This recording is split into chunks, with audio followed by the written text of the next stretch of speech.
Good afternoon, and welcome to the Wednesday afternoon conference call with Trusts Unlimited. This is Jim George speaking. I'm the non-attorney spokesman and facilitator for Trusts Unlimited. Before we begin, I'd like to apologize for a little computer glitch we're having here. The last couple of weeks, I've been having trouble with this new format, and for some reason, this thing does not want to obey certain commands. So I was unable to mute the call, and I know it got a little hectic there. I apologize for that. Everything was fine until they changed the format on me, so I'm just going to have to get my guy in here and figure this thing out. But again, I apologize. Today is July 20th. I'm not going to do a full call today. Those of you calling in for the first time or haven't called for a while, I strongly suggest you go to our call of July 13th. That was a full call, goes into the turnkey program we put in place to assist you. There's a lot to discuss today, and so I'm going to concentrate my efforts on the things that are going on in Iraq with regard to the reinstitution and the revaluation of the currency. Start first with last week. Last week was quiet with regard to some of the things that we wanted to see done. There was a lot of political positioning and posturing going on, particularly in the parliament. They seem to have come to a stalemate with regard to certain things, including the selection of a prime minister and the formation of a new government, although I think they may have pushed through, largely because of what's occurred this week. Unfortunately, especially for those of us that have been involved in this for any length of time, we had more Maliki drama. The guy is once again angling to be the prime minister. He's just a bad penny. He just keeps popping up. He's not any good for anybody. He's a corrupt pro-Iranian official. He sees himself as Saddam Hussein 2.0, and if he's not careful, I'm probably going to get in trouble for saying this, but he's probably going to end up doing the air dance like Saddam did as well. But I think the coalition framework is going to be moving on from him, particularly since the release of some recordings of his where he referred to Iraq as a nation of cowards and said that there may be a cruel war in the offing. What Maliki envisions is, again, a failed Iraqi state that is really the playground for Iran. And I think even the coalition framework has had enough of this guy, so hopefully he's done. So let's talk a little bit about what is going on and the various entities that are involved in the immediate present and future for Iraq. First, let's talk a little bit about Kazemi. Of course, he's the caretaker prime minister. I think he's been very astute in what he's done to kind of maneuver with the political machinations in the country. And remember, I've said this before, the other problem with, well, there are a number of problems. First of all, I don't like the parliamentary system myself personally. I think it's extremely complicated. The Iranians have created an extremely, in my view, almost dysfunctional arrangement there. You add on top of that the tribal and sectarian issues that are involved. Then you see Iran that keeps trying to interject itself. So Kazemi has really had to be kind of Machiavellian in his approach to things, and I think he's been successful. I mean, we did see the passage of the emergency food security law. Now Kazemi has directed his ministers to proceed with implementation of the law, and embedded in the law would, in my opinion, be a de facto 2022 budget, the oil and gas law, white paper reforms, the trade and tariff reforms, and all of the citizen entitlements. So this is very good news. Then we have the CBI. Now, the CBI does have the constitutional authority to act independently, and that would include a change in the exchange rate. But The last few weeks, the CBI has been kind of quiet. I think they've been watching cautiously to see how this thing moves forward. But again, I think that this has been a good week, this week right now, and I think we're finally moving in the right direction. Then we have the Supreme Federal Council. Now, they've already released a statement in the past stating that the caretaker government does have emergency powers in order to do, quote-unquote, whatever is necessary. They did not say whatever is necessary pursuant to the constraints of the Constitution. They just said whatever is necessary.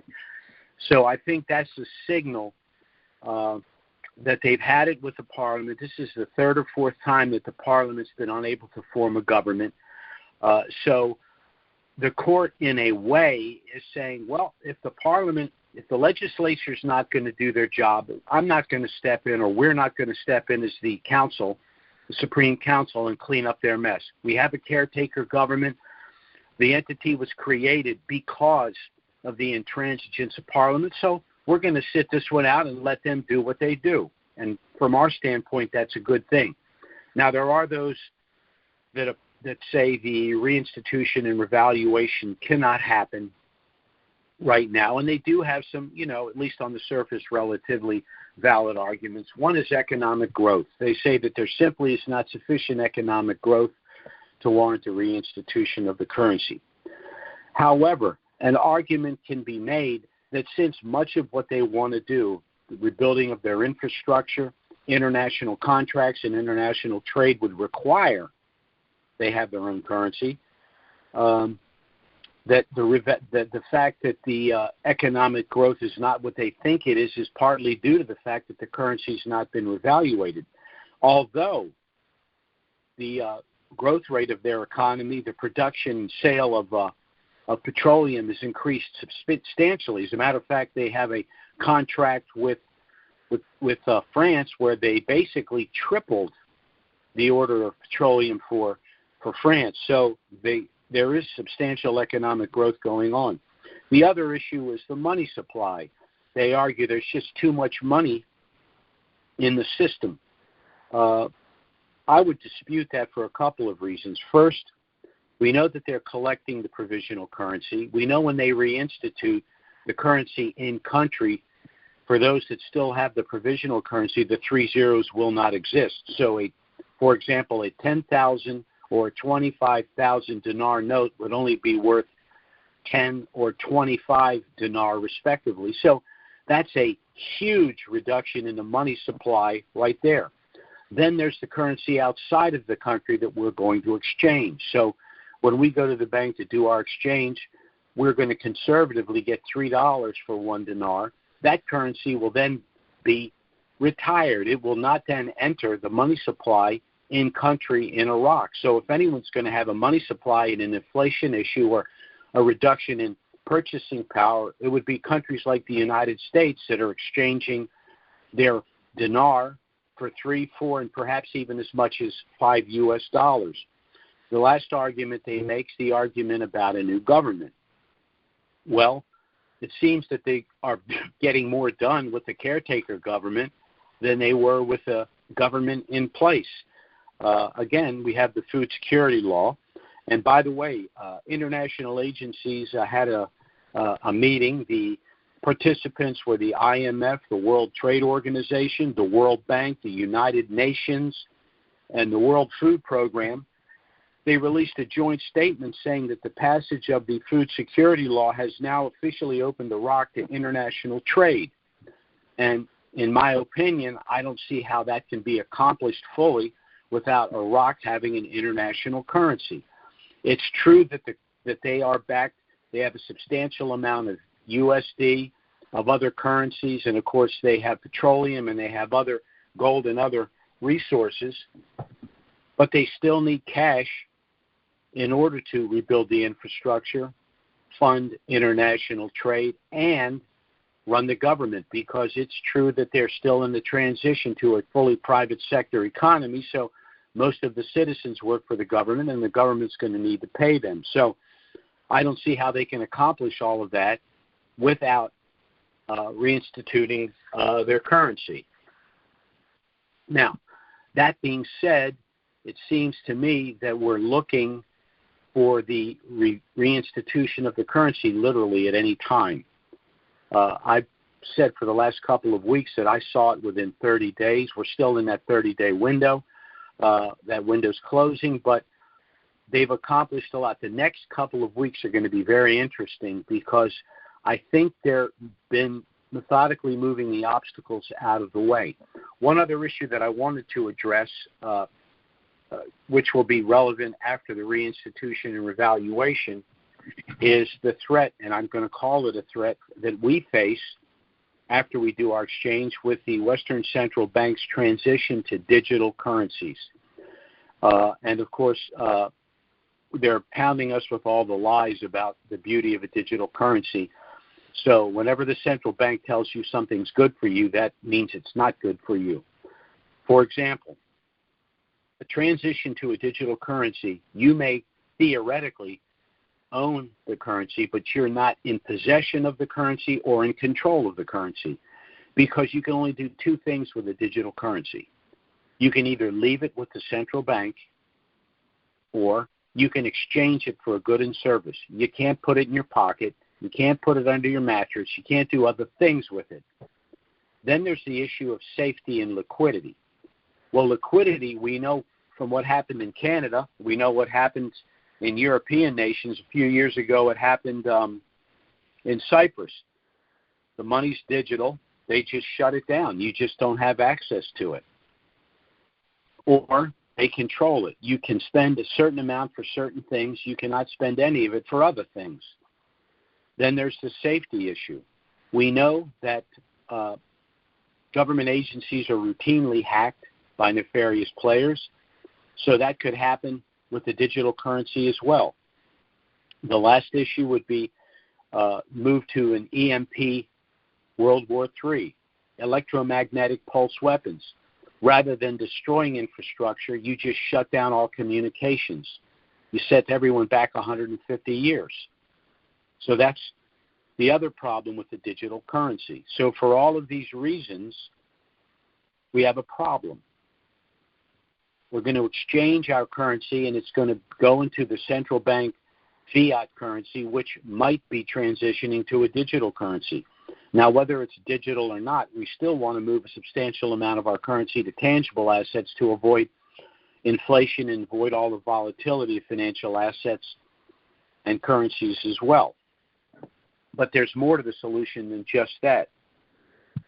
We may need to consider, and we're going to be discussing this in more detail after the reinstitution of the dinar and some of these other currencies, establishing foreign entities to hold our assets. Now, we have, of course, our trust is designed to provide the liquidity you need, to provide the privacy that you need, to provide the control that you need, and even tax benefits for all the assets that are onshore domestically.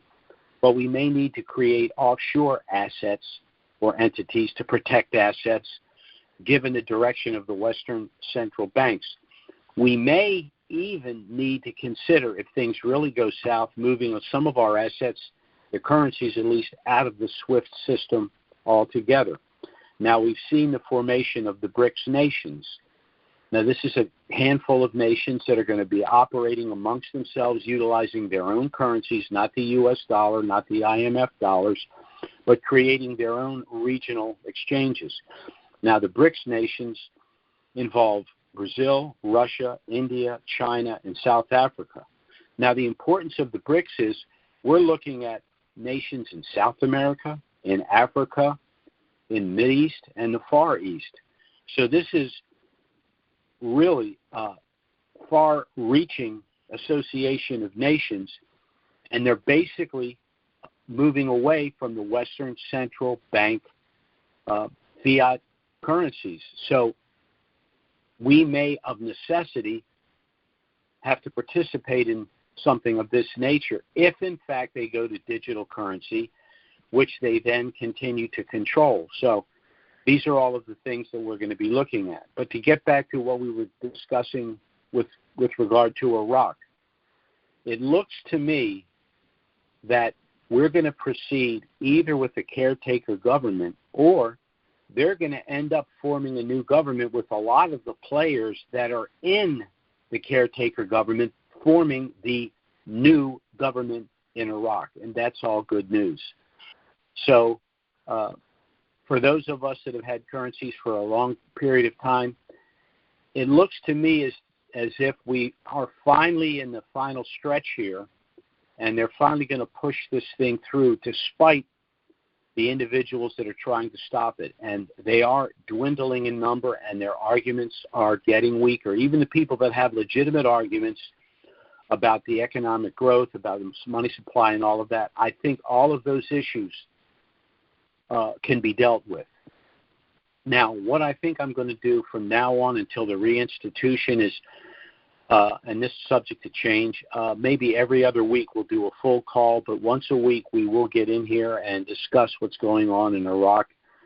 There's a lot going on. As a matter of fact, I have a call later this afternoon with a president of a very large United States bank that happens to be a client of ours, and I think, he contacted me, so that to me means something's going on. So I'm very interested to see what he has to say. And, of course, once the reinstitution happens, Trusts Unlimited will be talking to the banks in the United States involved in the exchange to try to negotiate lower transaction fees and the best street rate available. We're not going to give you that ridiculous song and dance about these absurd contract rates and all of this other stuff. Now, this is just my personal opinion. I'm not going to leave one dime of this money in the control of the banks. I'd rather, frankly, have less money and have control of it myself. I don't trust the banks. The only thing the banks did, and it wasn't their intention, is they've screwed things up so badly they've actually created this opportunity for us to recover some of the money that they've been methodically taking from us. And now we're going back into the history of the central banks and the Federal Reserve and what's been going on. One other thing while I'm off track is I'm hoping that if the Republicans get back to Congress, the first thing they do is demand an audit of the Fed. That's long overdue. It needs to be done. And anyone that does not want to audit the Fed, in my view, has issues that need to be addressed, because we need to know what's going on with our Federal Reserve System. They're supposed to be transparent. They're supposed to be keeping inflation at or below 2%. They're supposed to be keeping unemployment low, and it's not working at all. If you look at their track record since 1913, it's absolutely abysmal. And once we acquire this wealth, the last thing we want to do is put these profits in their hands. And again, we'll get into more details about how we can avoid all of that once the currency reinstitutes. For those of you calling in for the first time, again, I strongly suggest you review and listen to our call of July 3rd. To listen to a replay, you simply go to YouTube or Rumble, and then you type in Trusts with an S, Unlimited, LLC.com, and then the calls will appear, and you can pick whatever date you wish to listen to. July 13th is the call you want to listen to. If you'd like to contact us to get our initial no-obligation package, I strongly suggest you do that. It has a lot of information about us, about the currencies, about these trusts. You can either go to our website, which is, again, Trusts with an S, UnlimitedLLC.com.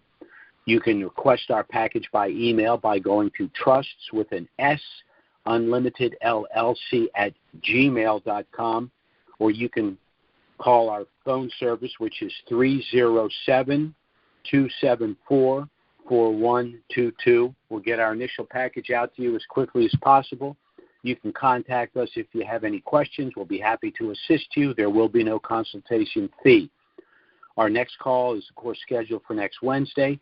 Certainly, if something of a dramatic nature were to happen between now and then, we'll try to get out an emergency email and schedule an emergency conference call.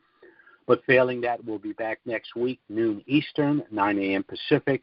Thanks so much for listening, everyone. Have a great week, and hopefully we'll have something very interesting to discuss next week.